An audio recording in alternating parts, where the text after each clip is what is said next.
We're here with Bishop Luers grad Deshaun Thomas. And Deshaun, your summer league second season wrapping up today behind us. What's it like to see this summer league that you've put together? It's free for the kids in the neighborhood. I mean, what does it mean to come back and be able to do something like this? I mean, it's something special, to come back and, have the opportunity to, show some love, have these kids come out here for free, just enjoy basketball, man. It's been going great. It's the second year, and I'm excited for next year up and coming.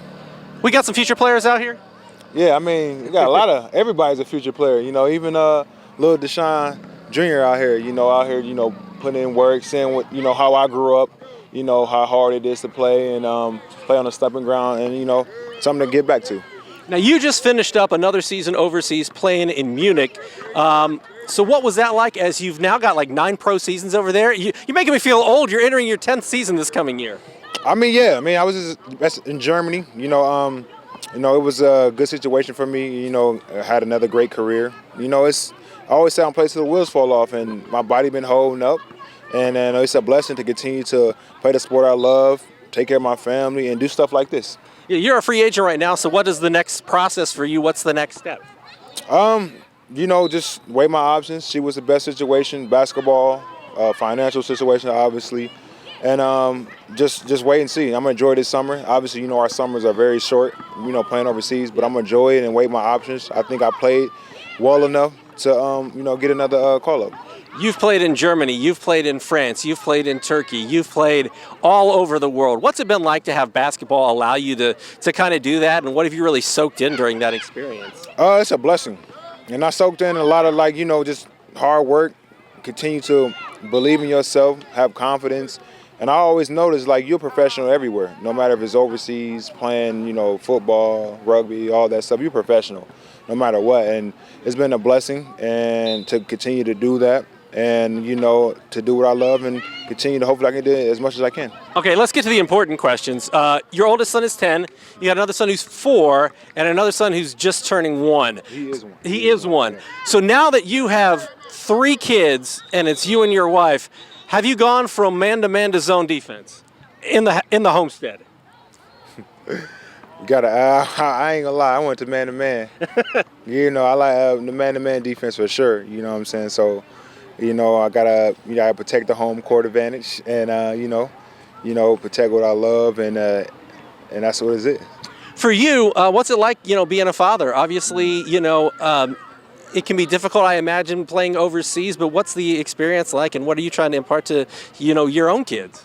I mean, just, growing up, just being positive, knowing who you are, staying confident with yourself. Being a father is great.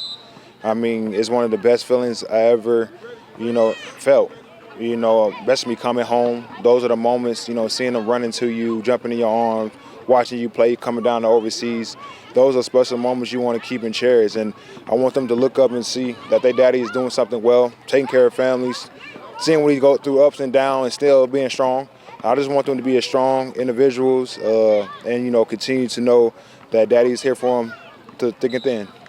Entering your 10th year of professional basketball, what advice would this Deshaun Thomas give to the Deshaun Thomas we saw playing at Bishop Luers? The advice? That's a great question, man. You know what? The advice I give Deshaun Thomas back then until now is just continue to work hard.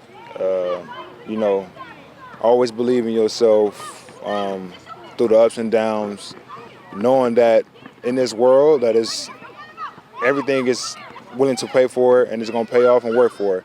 And, just continue to stay humble and believe in yourself. A final question for me. I asked this to Rod Woodson on Tuesday. I asked this to DeMarcus Beasley yesterday. So I'm going to ask it to you. When you come back to your hometown, what are the must-dos on the Deshaun Thomas checklist? Restaurants, activities, what are the must-dos? Oh, man. I mean, really, I'm more of a, laid-back family man guy. So for me, go see my grandma, see my sister, all my cousins and friends and family, tell them, let them know how well I'm doing. Restaurant, man, it's tough, man, Whew. They just built the Ruth Chris here, so we ain't had that back then. Deshaun Thomas, you fancy. Yeah. I'm happy they got a Ruth Chris, so when I come back, I go to Ruth Chris. I just see my old friends at Stomping Ground, where I grew up from, sometimes the YMCA, even though it's changed now. But, I do those type of things. Anything else you'd like to add, my man? Nah, man, really just much love from here, all the people in Fort Wayne. Never forget about you, always on my mind and prayers, and love you guys. He's Deshaun Thomas. I'm Glenn Marini, and that is your local sports report. Does your grandma still live off Creighton?